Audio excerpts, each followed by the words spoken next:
I've been oversharing myself on the internet for over 15 years. But what I want to share with you today is my grandfather, Reverend Caleb Elroy Sheichels. He was a Baptist minister his entire life. He started off kind of fire and brimstone. And over the course of his years, like a river rock, he softened and got into love, peace, Zen. He fought for civil rights. He fought for gay rights. He really walked the walk.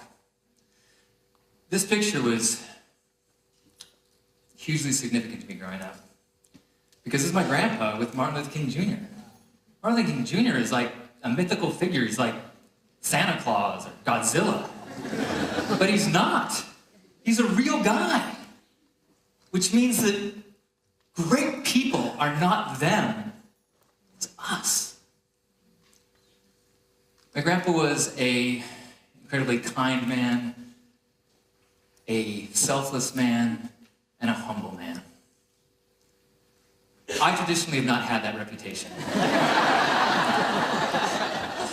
When I discovered the internet in the mid-90s, I became obsessed with broadcasting myself to the world, sharing my story, being the protagonist of my own epic myth. Now, when you do that, people will call you names. So I claimed that name as best I could. Samuel Donaldson, the broadcaster, said this about me at the Webby Awards. Gotta look at that guy. I mean, he loves himself. I myself have never been in that category. What an ego.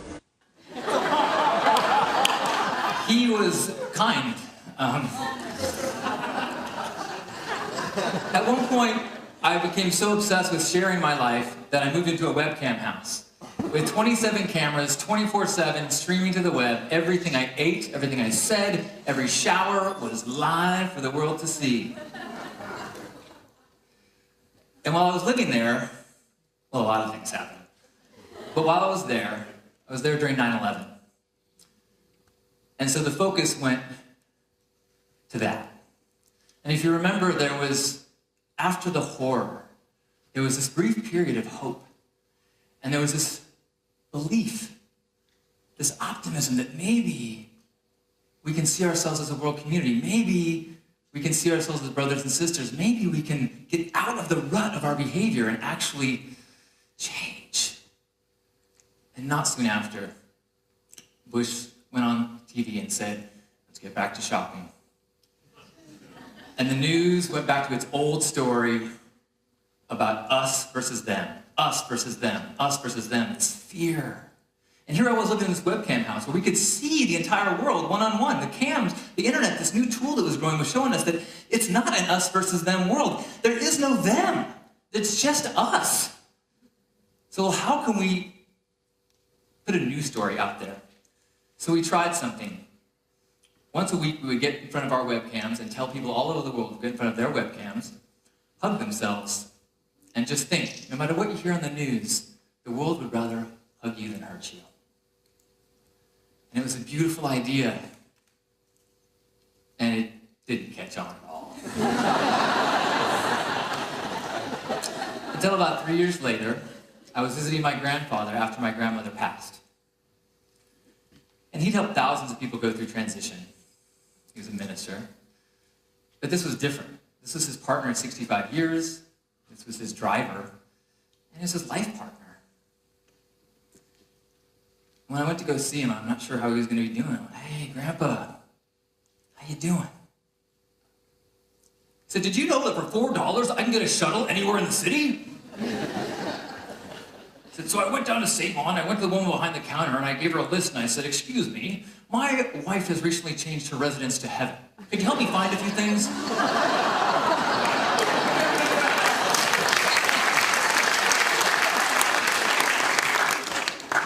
I was like, man, Grandpa, you always help me see the glass is half full. And he leaned back, and he looked me in the eyes, and he said, it's a beautiful glass. And I felt like I was hit with electricity. I feel like I knew the reason why I had learned to do all that. I learned to broadcast the world so I could take the microphone and give it to this beautiful old man. And for the next 3 years, every Tuesday, I would go to his retirement village. We'd have lunch and then go upstairs, fire up his webcam, and co-host Hug Nation. And I would interview him. He would tell stories. He would share his day. The hug became almost secondary. It became a recalibration because what he was sharing was not words and stories. What he was really sharing was this intense state of gratitude, this intense appreciation of every moment, every meal, every interaction, every sunset, every tree.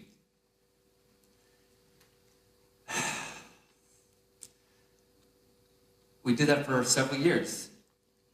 And when he became a little sick in his 94th year, he spent a lot of time in the hospital.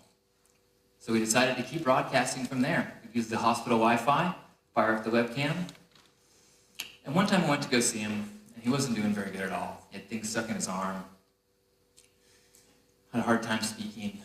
And the first thing out of his mouth when I went into his room was, "The doctors treat me so good here.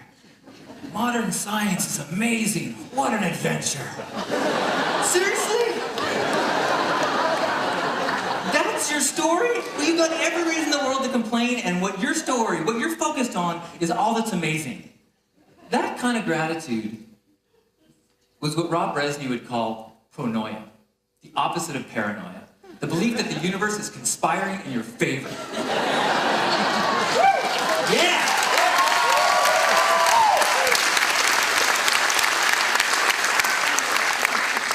And I wish that Grandpa was around all the time to remind us of that, but I'm going to give you a little trick to snap you into Grandpa mode. It's called crap or cone. At every moment in your life, you're holding an ice cream cone, and you got one foot in dog crap. At every moment, you got aches and pains, you got people that don't like you, you got work to be done. And every moment in your life, you got laughing babies, your favorite music, sunsets, all the time. And the degree in which you enjoy your life is vastly determined by where you place your focus. And I'm not saying that you don't pretend like you have no problems. If you want to take a moment to chip away at it, or notice where the crap is so you don't avoid it, please do the work. My grandpa wrote a letter to his congresspeople every day. When he learned he could email, oh, he was so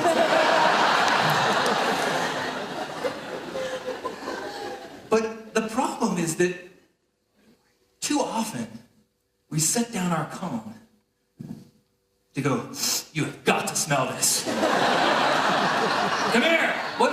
Oh," and we encourage each other at the water cooler. In fact, if you talk about your cone too much, people go, "Cocky bastard." But when you can start practicing this, when you start recalibrating your baseline, suddenly the world's amazing. People will say, "Yeah, you got to be more realistic." Realistic? There is an infinite number of things in reality. There's a finite amount of moments that we're alive. So being disciplined about where we face our focus means everything.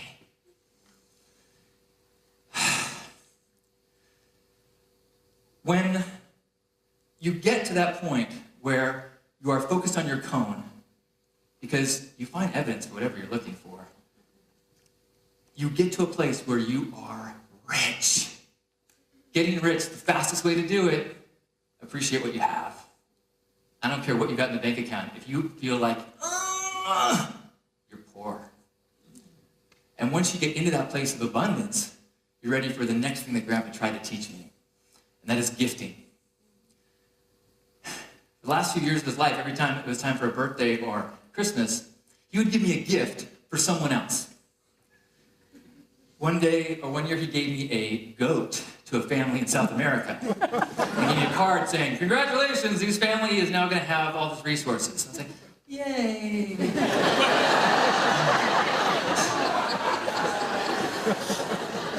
One year, he got me a human slave, where he bought a woman out of slavery.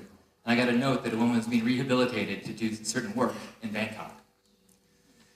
And I appreciated it, and I knew that it was the right thing to do, and I felt better about myself. Would have loved an iPod. I I didn't really get gifting until I started going to Burning Man. I've been going for the last 14 years. And Burning Man is this temporary city that's governed by its own set of rules. There's no commerce there. There's only gifting. And when you first hear that, as I did, you think barter. But barter is exactly the same as our current system of commerce. You trade equal things. You've got a certain amount of wheat, I trade it for that much corn. We both feel good about it, it's equal. +1, -1, the sum is 0. Gifting is like Christmas morning, when a little kid tears open a present. Wah! +1. You feel so good that you... +1, +1, +1, +2. Total game changer. The actual game changer is when you realize you don't have to do it on Christmas. And then you start to crave it, and you realize the person in front of you in line doesn't have enough for their second item. You go, yes! Here's a couple dollars. Easy, that was a +1, +1. Now, when gifting gets too much, the problem is people will say, yeah, that's fine when we're out in the desert, with playing with a bunch of hippies, or if you're a retired guy, you're living in a retirement house, but how about the real world? And I thought about that a lot myself too. When I went to my high school reunion, a bunch of guys from very different experiences all came together and realized that we had a lot of common ground in gratitude and in gifting, and decided, let's just experiment and go downtown and hand things out. And I knew that I'd feel better about myself. I had no idea how good I would just feel. So we said, let's do this every first Saturdays. So we started bringing things downtown, extra clothes, extra food, care packs, clean socks. And because I overshare, I put it on Facebook. And so the next month we had 10 more people, the next month 10 more people, and without even meaning to, we suddenly have this awesome charity called First Saturdays, where we go down, and our whole goal is not to fix anybody, not to save anyone. Our goal is to take the shortest route to getting happier, which is doing nice things for other people. It becomes this whole new model of service. For me, I always thought service was something you do because you owe it for all your blessings. Not with this way to think about it. Suddenly with gifting, service is something you do without sacrifice. Service is something you do selfishly. You can be a cocky bastard and do it because it's the easiest way to get happy. We have so much. It's hard to get yourself happy. The old model of adding to you, getting more things, more status, whatever. We have massive TVs. You can get a bigger TV. You want to get the newer phone. You want to get another pair of shoes. But when you learn that the target zone of making yourself happier is not this, but it's multiplied times billions, the world changes. And you can be self-centered and still make the world a better place, not because you're trying to, because when you get in tune with the true self, your divine self, your loving self, you're connected. And making you joyful makes me joyful. I wish he saw me to get it. I wish he was here. And in a big way, he is. Because after he died, I took a little bit of his ashes, bought an RV, painted it pink, and it had his little ashes mixed into the paint job.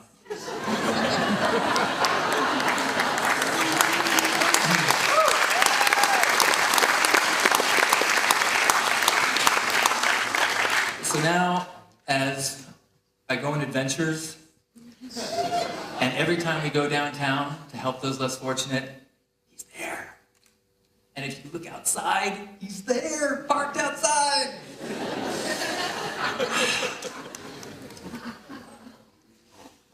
I want to close with the most tasty serving of comb that I know, and that's a couple minutes with a special Halloween Hug Nation with my grandpa.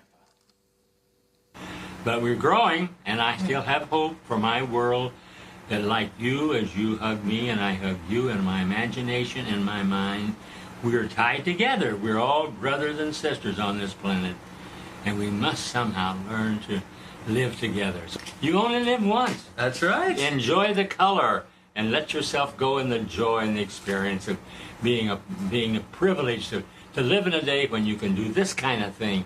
Reach around the world. We live in a world where we need to get positive about things and rejoice in the gift of life.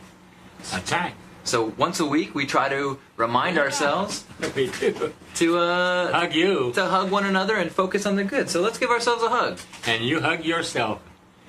My brother, my sister, we are related. And mind is God. Mind, that's part of whatever the creative is. That's, you and I are part of it. And we have the power to choose and to think good thoughts after whatever creative force made us.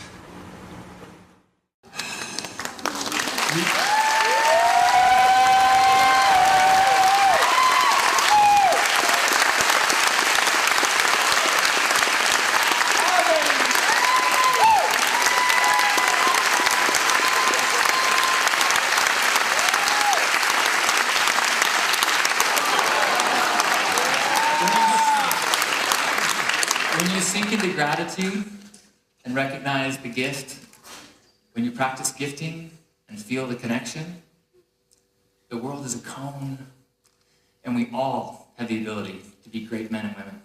Thank you.